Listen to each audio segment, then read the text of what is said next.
The military conference room buzzed with low conversation as officers from various branches gathered for the annual defense symposium.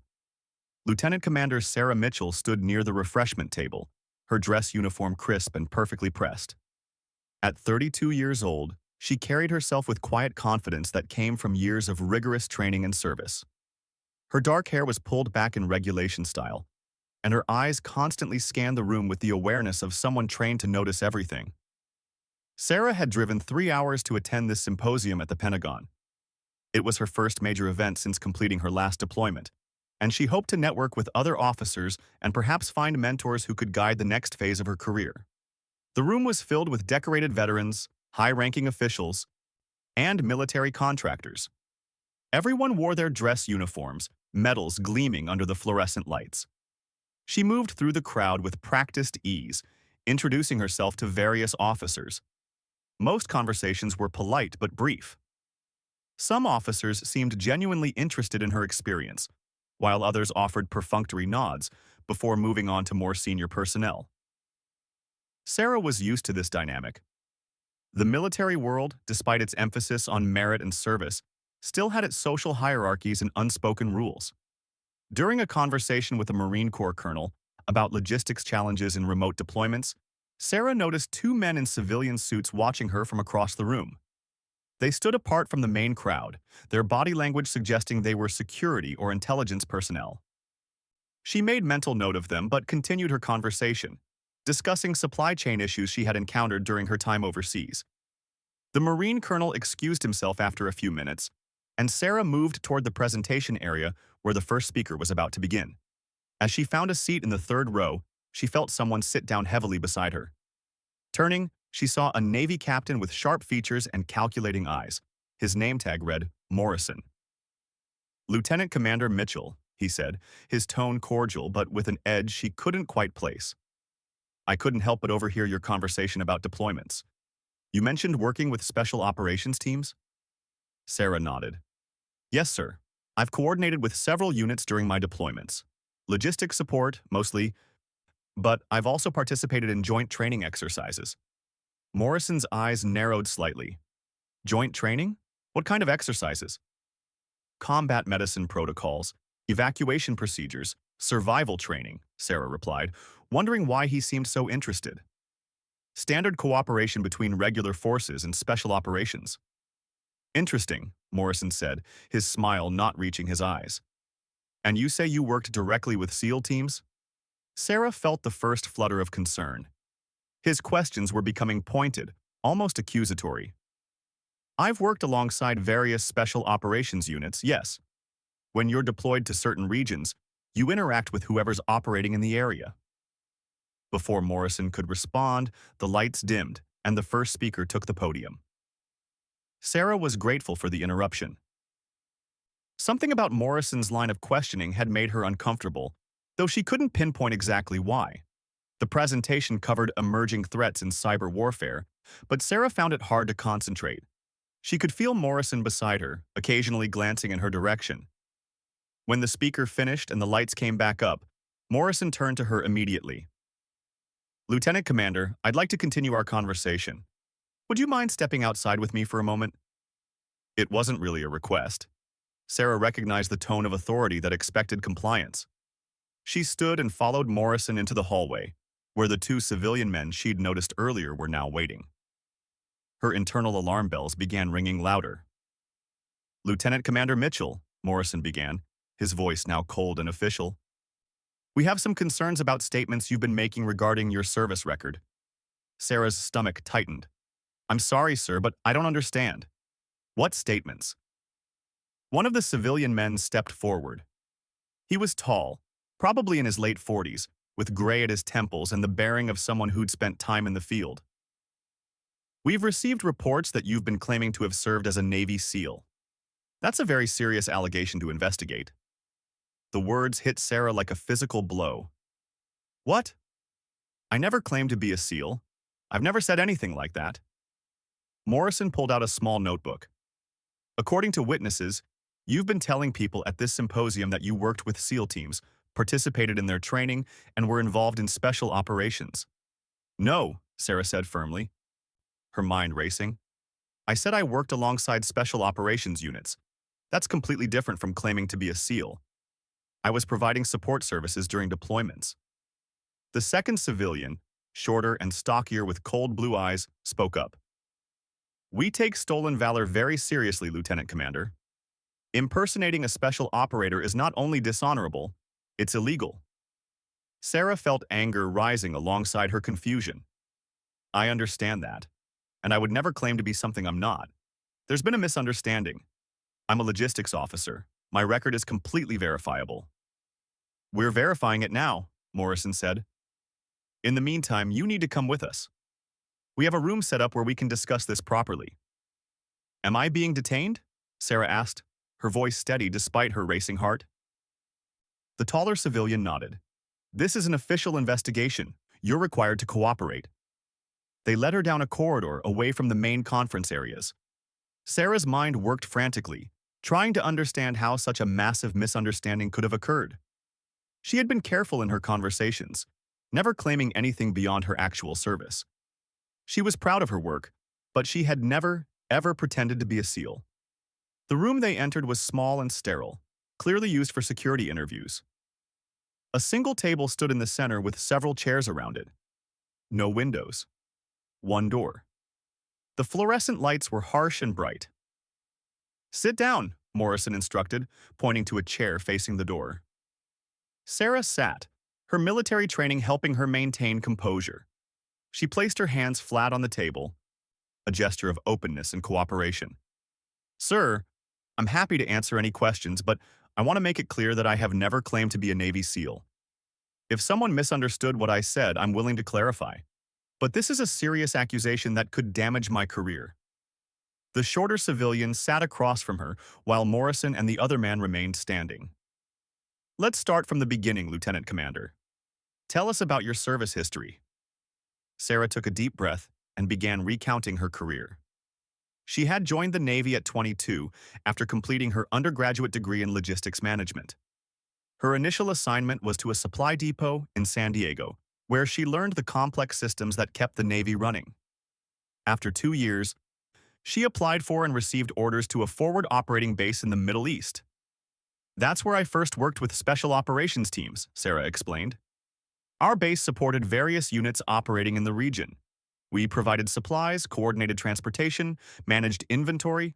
Sometimes we'd help with medical supply chains for their operations. And that's when you started claiming to be a SEAL? Morrison interjected. No, sir. I never claimed that. I was support staff. But when you work on a small base with limited personnel, everyone does a bit of everything. I participated in training exercises because I needed to understand what supplies and equipment they needed. If you're going to provide effective logistics support, you need to understand the operational requirements. The taller civilian leaned against the wall, arms crossed. What kind of training exercises? Basic combat medicine, land navigation, weapons familiarization, nothing classified or exclusive to SEALs. These were standard cross-training opportunities that many support personnel participate in. Sarah kept her voice calm and professional. The special operations community understands that their support staff needs certain skills to be effective. That doesn't make us operators. Yet you told people here today that you trained with SEALs, the shorter civilian pressed. I said I participated in joint training exercises with special operations units. That's factually accurate.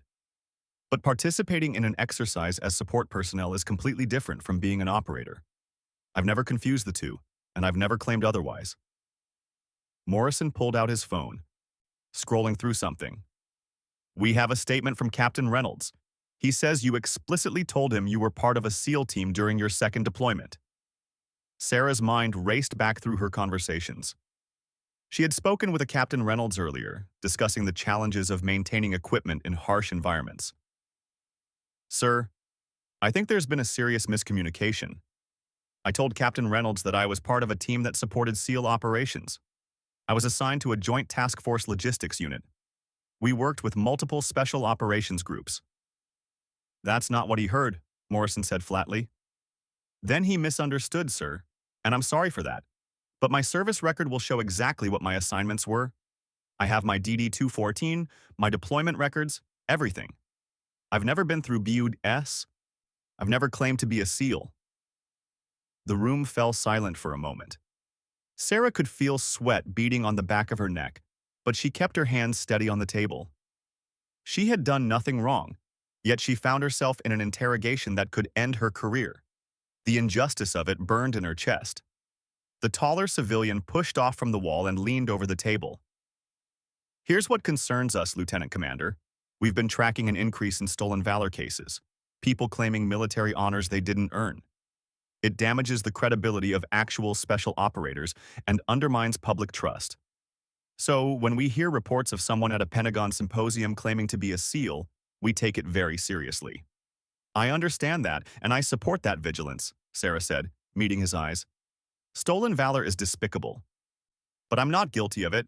Check my records. Talk to my commanding officers. They'll verify everything I've said. Morrison's phone buzzed. He glanced at it, frowned, and stepped outside. The two civilians remained with Sarah, watching her in silence. She fought the urge to fidget or show nervousness. She had done nothing wrong. The truth would clear this up. Minutes passed like hours. Sarah's mind kept replaying her conversations from the symposium, trying to identify where the confusion had started. Had she been unclear? Had someone deliberately misrepresented what she'd said? Or was this some kind of test? Morrison returned, his expression unreadable. Your immediate CO confirms your assignment history. He says you've been a model officer and he's never heard you claim to be anything other than what you are. Sarah felt a wave of relief. Thank you, sir. However, Morrison continued, we still have multiple reports from today's event. We're going to need to interview everyone you spoke with and get this straightened out. In the meantime, you're not to leave this area. The shorter civilian stood up. We're also going to need to examine your uniform more closely. Some stolen valor cases involve people wearing unauthorized insignia or medals. Sarah stood as well, frustration finally breaking through her controlled exterior. Sir, every medal and ribbon on this uniform was earned and properly awarded. My entire service record is available for review. I have documentation for everything. Then you won't mind if we verify that, the taller civilian said. They spent the next 30 minutes examining her uniform in excruciating detail, checking each ribbon against her service record, verifying her rank insignia, even inspecting her name tag as if it might be fake. Sarah stood rigid, humiliated but determined to see this through. She had nothing to hide. Finally, Morrison stepped back. Everything appears to be in order, but the investigation isn't over. We're still trying to understand how multiple witnesses reported hearing you claim SEAL experience. Permission to speak freely, sir? Sarah asked. Morrison nodded curtly. I think someone either seriously misunderstood what I said, or someone deliberately misrepresented my words. I don't know which, but I intend to find out. My integrity and my career are on the line.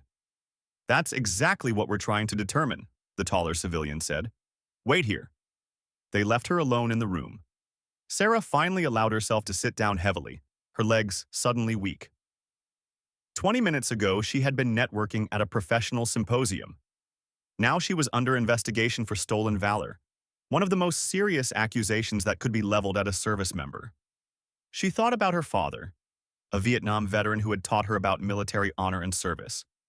He would be devastated if he thought she had been dishonest about her service. She thought about her teammates from her deployments, the actual special operators she had supported and respected. They would be insulted by the suggestion that she claimed to be one of them. The door opened again, and Morrison entered with a woman Sarah hadn't seen before. She wore a Navy captain's uniform, with ribbons indicating extensive service and multiple deployments. Her gray hair was cut short, and her eyes were sharp and assessing. Lieutenant Commander Mitchell, Morrison said, this is Captain Patricia Hendricks from Naval Criminal Investigative Service. She's taking over this investigation.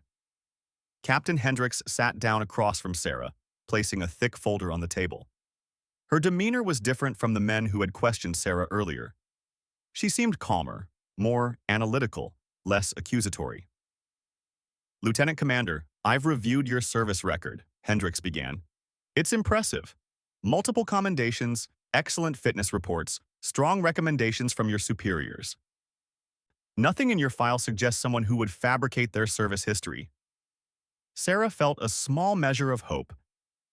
Thank you, ma'am. However, Hendricks continued, we have a problem. 3 separate attendees at today's symposium filed reports claiming you told them you were a Navy SEAL. Not that you worked with SEALs, not that you supported them, that you were one. Ma'am, I never said that. I would never say that. It's not true, and it would be disrespectful to actual SEALs. Hendricks studied her for a long moment. Walk me through every conversation you had today, everyone you spoke with, what you discussed, your exact words if you can remember them. Sarah closed her eyes, mentally reconstructing the event. She had arrived at 9 in the morning, checked in at the registration desk, and entered the main hall. Her first conversation had been with a Navy commander named Thomas, discussing training budgets. Nothing about SEALs came up. She recounted each interaction as precisely as she could remember. The Marine colonel and their discussion about supply chains. A brief exchange with an Air Force major about inter-service cooperation. The conversation with Captain Reynolds about equipment maintenance in desert environments. Wait, Hendricks interrupted. Go back to Reynolds. What exactly did you say about your deployment? Sarah thought carefully. I told him I was assigned to a joint task force that provided logistic support for various units, including special operations. I mentioned that working with SEALs had taught me a lot about equipment durability requirements because they put gear through extreme conditions. And he might have misunderstood that as you claiming to be a SEAL? Maybe, but I was clear that I was logistics support. I specifically said, working with, not working as. Hendricks made notes. Who else did you talk to about special operations? Sarah continued her recollection. There was the conversation with Morrison himself, which had been cut short by the presentation. Then, during the networking lunch, she had spoken with several officers about her deployment experiences. One conversation with a young lieutenant had focused on the challenges of coordinating with special operations units. I might have told him that special operators are incredibly professional and adaptable, Sarah said, and that working alongside them had elevated my own standards. But again, alongside, not as one of them. Could someone have overheard and misunderstood? Hendricks asked. It's possible. The lunch area was crowded and loud, but I don't understand how 3 different people would make the same mistake. Hendricks leaned back in her chair. That's exactly what troubles me about this situation. Either you're lying, which your record and your commanding officer's testimony suggests you're not, or someone is deliberately trying to damage your reputation. Or there's some other explanation we're not seeing. The door opened and Morrison entered with the taller civilian. Captain Hendricks, we've finished interviewing the complainants. Their stories are consistent. All 3 claim Mitchell explicitly stated she was a Navy SEAL. Did you ask them about the specific context of those conversations? Hendricks asked sharply. They all remember her talking about combat deployments and special operations. They're certain about what they heard. Sarah felt her frustration boiling over. Ma'am, with respect, I need to face my accusers. Let me speak with these people directly. There's clearly been a miscommunication. Hendricks considered this. That's irregular, but given the circumstances, it might be useful. Morrison, bring in Captain Reynolds first. They waited in tense silence. Sarah's mind raced through possibilities. Could she have said something that was genuinely unclear? Had her pride in working with elite units come across as claiming to be one? She didn't think so, but the human mind could play tricks, especially in stressful situations. Captain Reynolds entered, a stocky man in his 50s with weathered features and multiple combat ribbons. He looked at Sarah with undisguised suspicion. Captain Reynolds, Hendricks said, please describe your conversation with Lieutenant Commander Mitchell earlier today. Reynolds glanced at Morrison, then back to Sarah. We were discussing equipment challenges in austere environments. She mentioned that she knew about these challenges from her time as a SEAL, operating in desert conditions. Sarah's eyes widened. Sir, that's not what I said. I told you I learned about equipment durability from working with SEALs during my logistics assignment. I never claimed to be a SEAL. Reynolds frowned.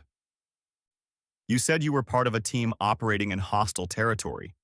You talked about patrols and missions. Yes, sir, because logistics personnel do go on patrols.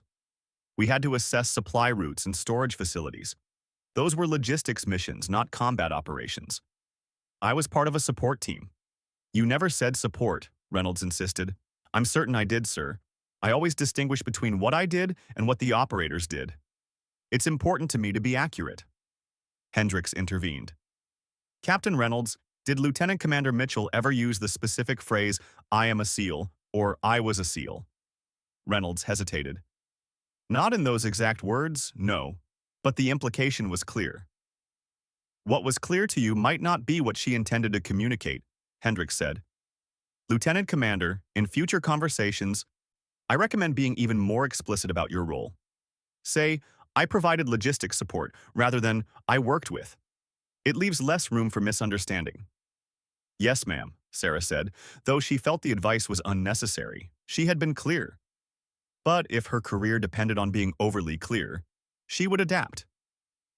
Reynolds looked less certain now. Maybe I misunderstood, but she was talking like someone with combat experience. I do have combat experience, sir, Sarah said carefully. Not as an operator, but logistics personnel in combat zones do face threats. I've been under fire. I've had to react to attacks on our base. That's part of what we do. But it doesn't make me a SEAL. Morrison brought in the second complainant, a Commander Jackson who worked in naval intelligence. His story was similar to Reynolds'. Sarah had mentioned special operations, and he had interpreted her comments as claims of being a SEAL. I was talking about intelligence sharing protocols, Jackson said. She mentioned having direct access to classified operations briefings. I assumed she meant as an operator. Sir, logistics officers assigned to joint task forces do attend operations briefings, Sarah explained. We need to understand the missions to provide effective support. That's standard procedure, not evidence of being an operator. By the time the third complainant was interviewed, a pattern had emerged. Each person had heard Sarah talk about her experiences supporting special operations and had jumped to the conclusion that she was claiming to be a SEAL. None of them could quote her saying the actual words. They had all made assumptions based on context and their own interpretations. Hendricks dismissed the third complainant and turned to Morrison. I don't believe Lieutenant Commander Mitchell is guilty of stolen valor.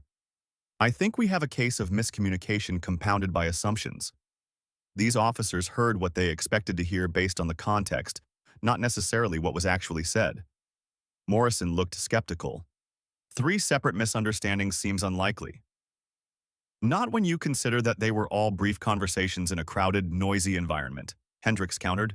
And that special operations work naturally comes up when discussing deployment experiences. Lieutenant Commander Mitchell's record supports her version of events.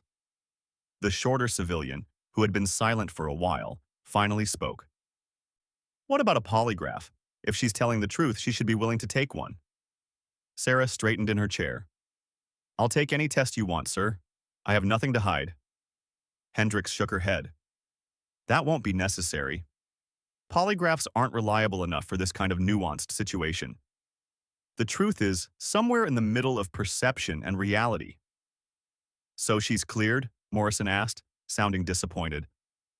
I'm recommending we close this investigation with a finding of miscommunication rather than misconduct, Hendricks said. Lieutenant Commander Mitchell will receive counseling on clearer communication about her service role, but no formal charges. Sarah felt relief wash over her, but it was tinged with anger. She had done nothing wrong, yet she was being counseled as if she had. Ma'am, I appreciate your fairness in this investigation, but I want it on record that I never claimed to be a SEAL.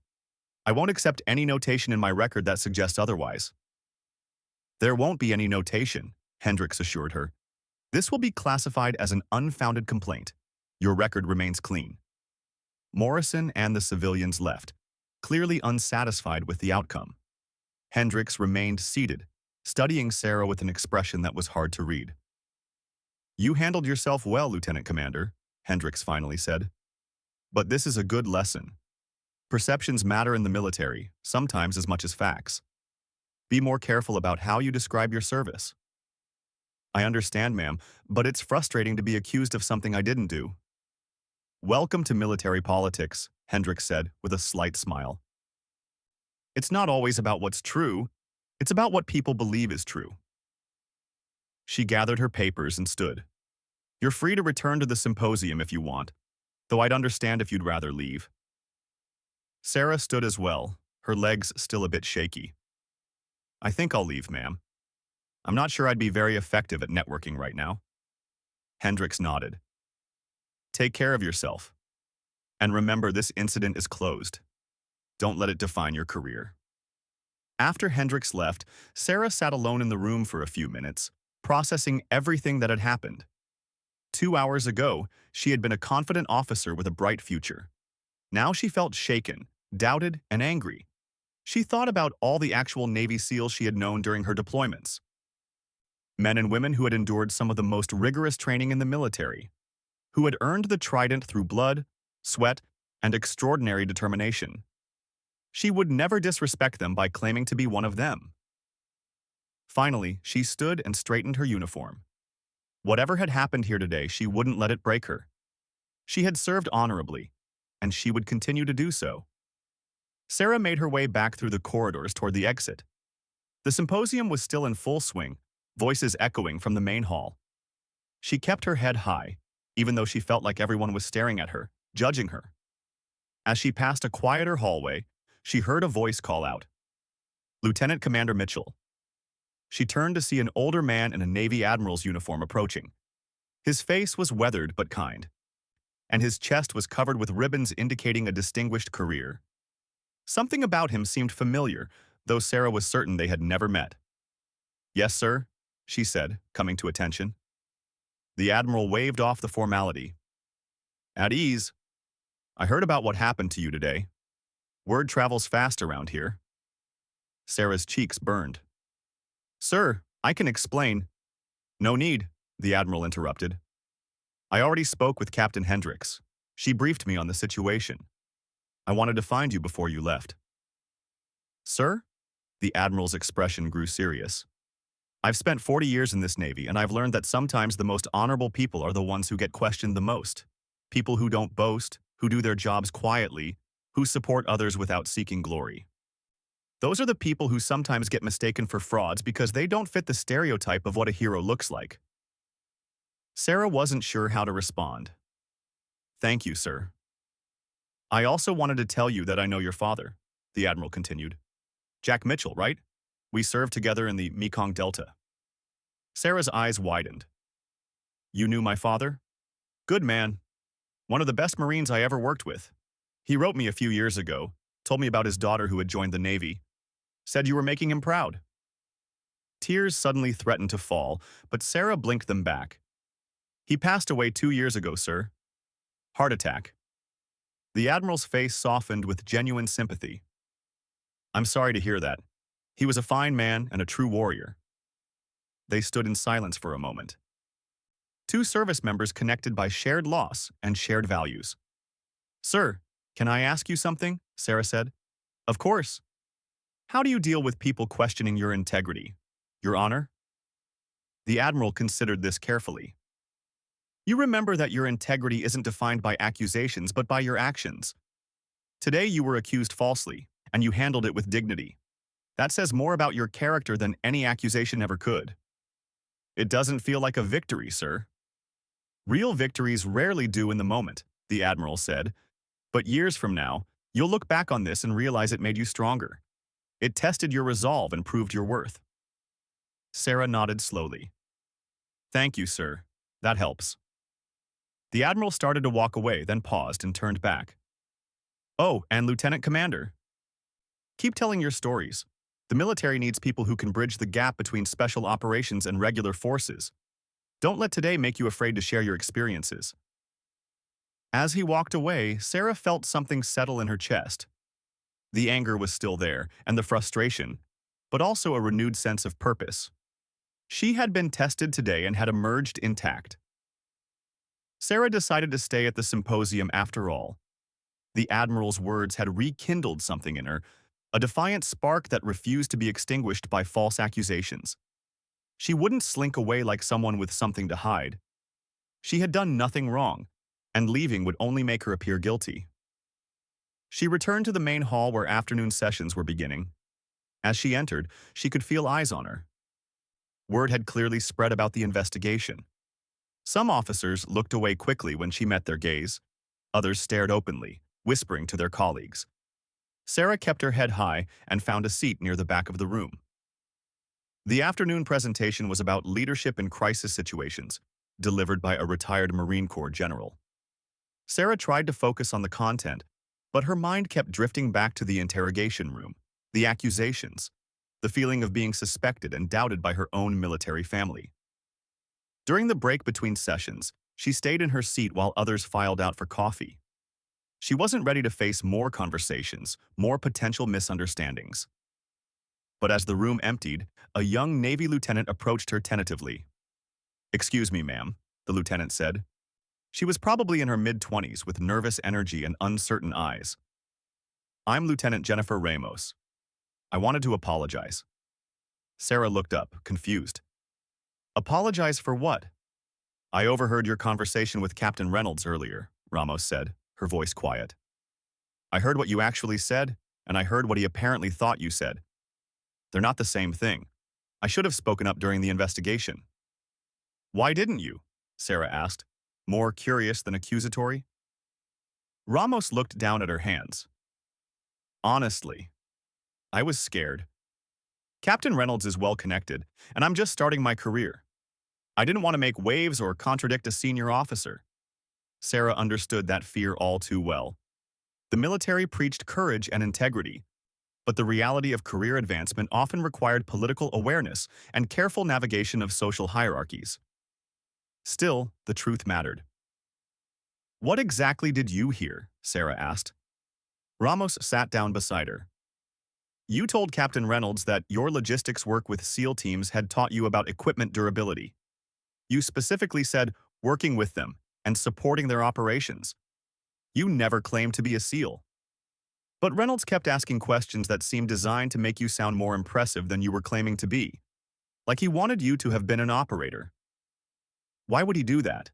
Sarah asked, though part of her already suspected the answer. "My guess? He wanted an interesting conversation. A logistics officer is less exciting than someone who's been on actual SEAL missions. So his mind filled in the gaps with what he wanted to hear." Ramos paused. "That's not an excuse for what happened to you. I should have corrected the record." Sarah appreciated the apology, but it raised troubling questions. If Reynolds had essentially heard what he wanted to hear, had the other complainants done the same? And if so, how could she protect herself against that in the future? "Lieutenant Ramos," Sarah said carefully, "I appreciate you telling me this. But the investigation is closed. Speaking up now might cause you problems without changing anything for me." "I know," Ramos said, "but I wanted you to know that at least one person in that room heard the truth. For what it's worth." After Ramos left, Sarah sat in the quiet auditorium thinking about truth and perception, about how easily reality could be twisted by expectation and desire. She thought about all the conversations she'd had in her career, wondering how many other times people had heard something different from what she'd actually said. The next session began, but Sarah barely registered the speaker's words. Her mind was elsewhere, processing the emotional toll of the day. She had been accused, investigated, and essentially acquitted, but the experience had left scars. Trust had been damaged, not in others necessarily, but in her own ability to communicate clearly. When the session ended, she prepared to leave for real this time. But as she gathered her things, she noticed a commotion near the main entrance. Several officers were standing at attention, and security personnel were clearing a path. Someone important was arriving. Sarah watched as a 4-star general entered the hall, accompanied by an entourage of aides and security. He wore an army uniform with so many ribbons and decorations that Sarah couldn't count them all. His presence commanded immediate respect, and the entire room seemed to shift its focus to accommodate him. The symposium organizer rushed to greet the general, clearly flustered by the unexpected high-level visit. They spoke quietly for a moment. Then the organizer gestured toward the stage. Apparently, the general would be giving an impromptu address. As people found their seats again, Sarah remained standing near the exit. She was too tired for another presentation, even from someone of that rank. But before she could leave, the general's eyes swept across the room and suddenly locked onto her. His expression changed. The professional mask of military bearing gave way to something Sarah couldn't quite identify. Recognition, surprise, concern? Whatever it was focused entirely on her. The general said something to his aide, then began walking directly toward Sarah. The room fell silent, everyone watching this unexpected scene unfold. Sarah came to attention, her heart pounding. What now? What had she done to attract the attention of a four-star general? As he approached, Sarah could see his face more clearly. He was probably in his late 60s, with silver hair cut military short and eyes that had seen decades of service. His name tag read Blackwell, and his bearing suggested someone who had commanded respect for his entire career. "Lieutenant Commander Sarah Mitchell?" he asked, his voice deep and authoritative. "Yes, sir," Sarah replied, her voice steady despite her confusion. General Blackwell stopped directly in front of her, studying her face intently. Then his eyes dropped to her uniform, scanning her ribbons and decorations. When his gaze reached her left shoulder, he went completely still. Sarah followed his line of sight and realized he was staring at a small tattoo that was barely visible above her collar. It was subtle, easily missed unless you were looking for it. A simple trident design, but not the famous seal trident. This one was different, modified in a way that only certain people would recognize. The general's face had gone pale. "Where did you get that mark?" he asked quietly, so only she could hear. Sarah's mind raced. The tattoo was something she rarely thought about anymore, a relic from a classified mission she had participated in years ago. She hadn't realized it was visible above her collar today. "Sir, I can explain, but not here," she said, acutely aware that dozens of officers were watching their exchange. General Blackwell seemed to collect himself. He turned to the room at large and announced, "I apologize for the interruption. Please continue without me. I need to speak with the lieutenant commander privately." He gestured for Sarah to follow him, and his security detail immediately surrounded them, creating a bubble of privacy as they moved through the hallways. Sarah's confusion had transformed into apprehension. The tattoo was part of something she'd been ordered never to discuss, yet somehow this general had recognized it. They entered a secure conference room, the kind used for classified briefings. The general dismissed everyone except one aide, who positioned himself by the door. Sarah stood at attention, waiting for an explanation. "At ease," Blackwell said, his voice softer now. He sat down heavily in a chair, suddenly looking every one of his years. "That tattoo. When did you get it?" 7 years ago, sir, during a deployment to East Africa." "And you know what it means?" Sarah hesitated. "Sir, I was told never to discuss that operation. It was classified at the highest levels." "I'm aware," Blackwell said. "I'm the one who authorized it." The words hit Sarah like a physical blow. She stared at the general, her mind struggling to connect dots she hadn't known existed. "Sir?" Blackwell leaned forward. 7 years ago, we ran a highly classified operation codenamed Sentinel Shadow. It involved embedding support personnel with special operations teams for an extended mission in a particularly hostile region. The mission was so sensitive that everyone involved was sworn to secrecy. Those who completed the mission received that mark, a modified trident, signifying their contribution to special operations without claiming to be operators themselves.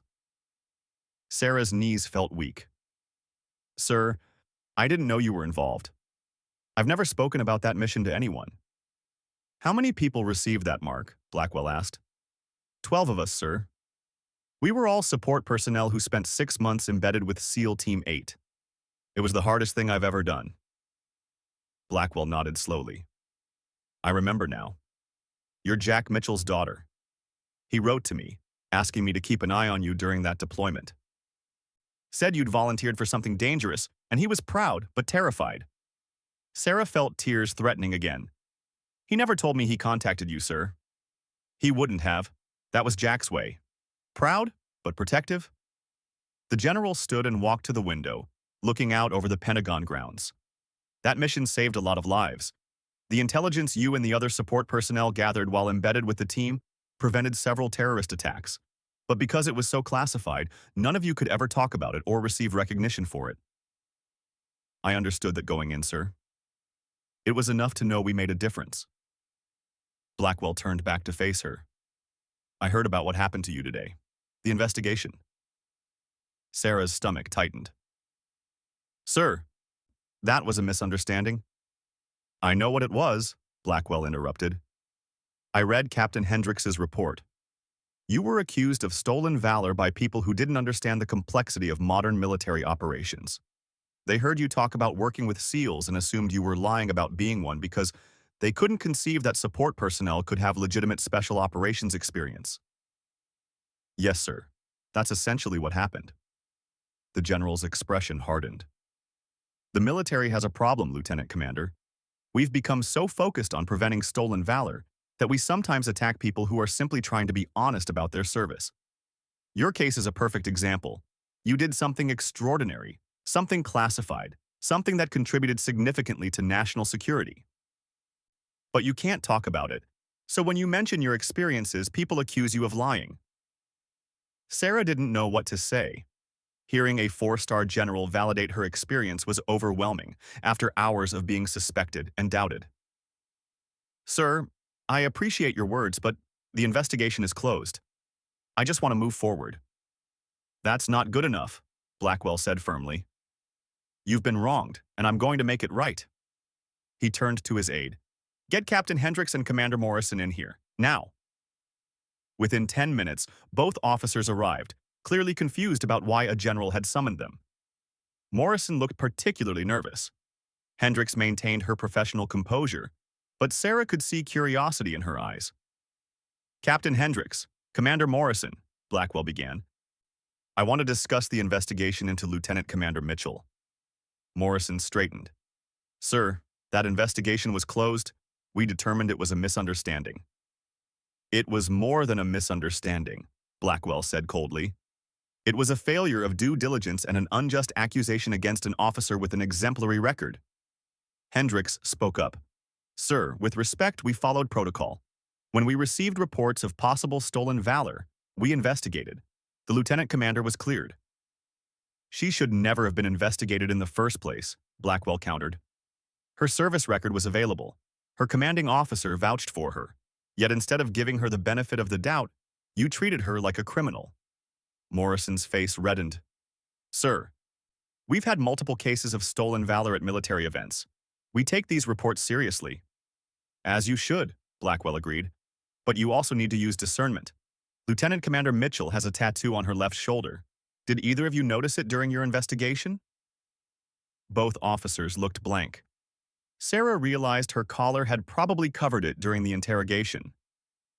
Blackwell turned to Sarah. Lieutenant Commander, show them. Sarah adjusted her collar, revealing the small trident tattoo. Neither Morrison nor Hendrix showed any recognition. That mark, Blackwell explained, indicates participation in a highly classified special operations mission that I personally authorized. There are only 12 people in the entire military who bear that mark. Lieutenant Commander Mitchell is one of them. She has special operations experience that she legally cannot discuss. So when she talks about working with SEALs, she's being as honest as security classifications allow. Morrison's face went from red to white. Sir, I had no idea. That information wasn't in her public service record. Of course it wasn't, Blackwell said sharply. It's classified, which is exactly why you should have been more careful before accusing her.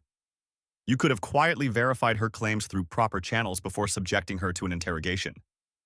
Hendrix looked troubled. Sir, we followed standard procedures. How were we supposed to know about classified operations? By assuming good faith until proven otherwise, Blackwell replied. By recognizing that not everything is visible in a service record.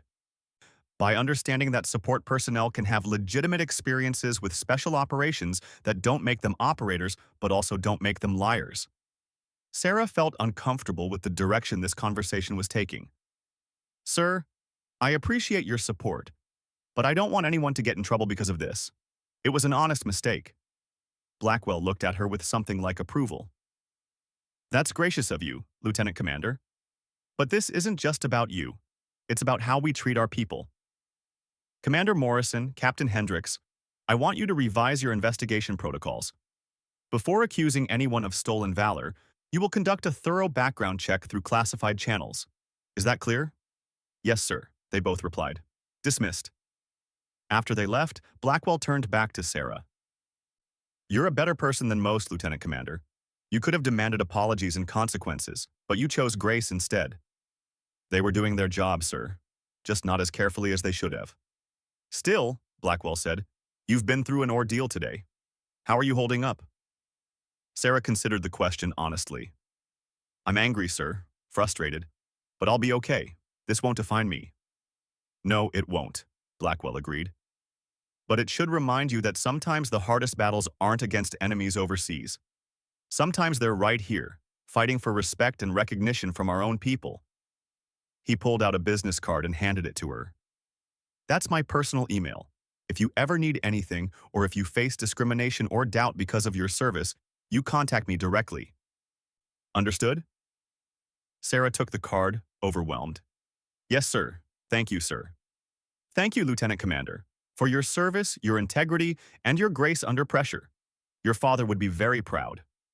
After General Blackwell left, Sarah remained in the conference room for a few minutes, processing everything that had happened.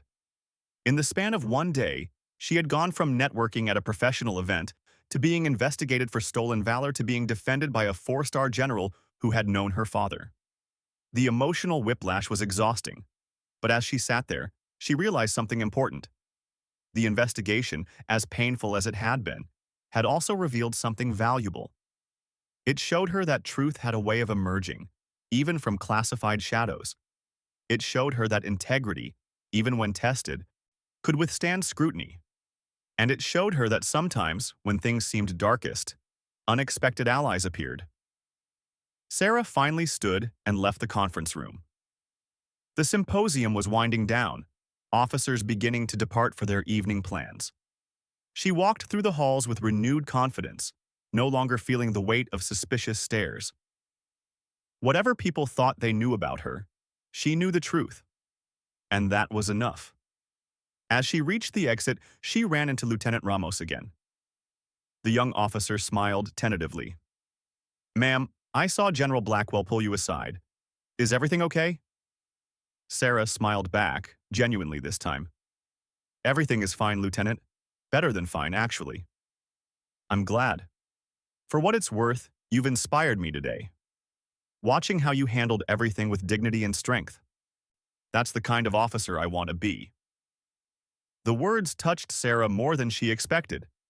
Maybe some good could come from this terrible day after all. Thank you, Lieutenant. That means a lot. As Sarah walked to her car in the fading daylight, she thought about the journey she'd been on. Not just today, but throughout her career. The challenges, the doubts, the moments when she'd questioned whether she belonged in uniform. Today had been one of those moments, magnified and intensified. But she had survived it. She thought about her father who had taught her that military service was about more than following orders or winning battles. It was about character, integrity, and standing firm in the face of adversity. She had honored his memory today, even when it would have been easier to break down or lash out. As she drove away from the Pentagon, Sarah made a decision. She wouldn't hide her experiences anymore. She wouldn't be vague or overly cautious about describing her service. Yes, there were classified details she couldn't share. But within those boundaries, she would tell her story honestly and clearly. If people chose to misunderstand or accuse her, that was their problem, not hers. The military needed people who could bridge different worlds, who could translate between special operations and regular forces, who could bring perspective and experience to complex challenges. She was one of those people, and she wouldn't diminish herself to make others comfortable. Her phone buzzed with a text message from her commanding officer. Heard about today? You handled it like a pro. Proud to have you on my team. Sarah smiled and typed back a quick thank you. Then she called her mother, who answered on the second ring. Sarah, how was the symposium? It was interesting, Mom. Really interesting. I'll tell you all about it when I see you. Is everything okay? You sound different. Sarah thought about how to answer that. Was everything okay? In some ways, no. She had been falsely accused and put through a humiliating investigation. But in other ways, yes. She had discovered reserves of strength she hadn't known she possessed. She had been defended by a general who had known her father. She had inspired a young officer who was watching and learning. "Everything is good, Mom. I'm good. I'll call you tomorrow, okay?" After hanging up, Sarah drove in silence for a while, processing the day's events. The sun was setting over the Virginia landscape, painting the sky in shades of orange and purple. It had been a long, difficult day, but she had survived it. More than survived, she had prevailed. Tomorrow, she would return to her regular duties at her base. She would work with her team, manage logistics for the next deployment cycle, and continue serving her country in the way she knew best. But she would do it with a deeper understanding of both the military's strengths and its flaws, its capacity for both injustice and redemption. As she merged onto the highway heading home, Sarah allowed herself to feel the full weight of what had happened. The fear, the anger, the relief, the validation. All of it was real, all of it was valid, and all of it had made her stronger. She thought about the tattoo on her shoulder, barely visible but profoundly significant. A mark that represented sacrifice and service, danger and duty. A mark that almost no one would ever understand or recognize. But that was okay. She didn't serve for recognition or understanding. She served because it was right, because it mattered, because her country needed people willing to do hard things in difficult circumstances. The road stretched out before her, and Sarah Mitchell drove toward whatever came next, ready to face it with the same courage and integrity that had carried her through this day. She was a logistics officer, a veteran of classified operations, a daughter of a Marine, and a Navy officer who had been tested and proven, and that was enough.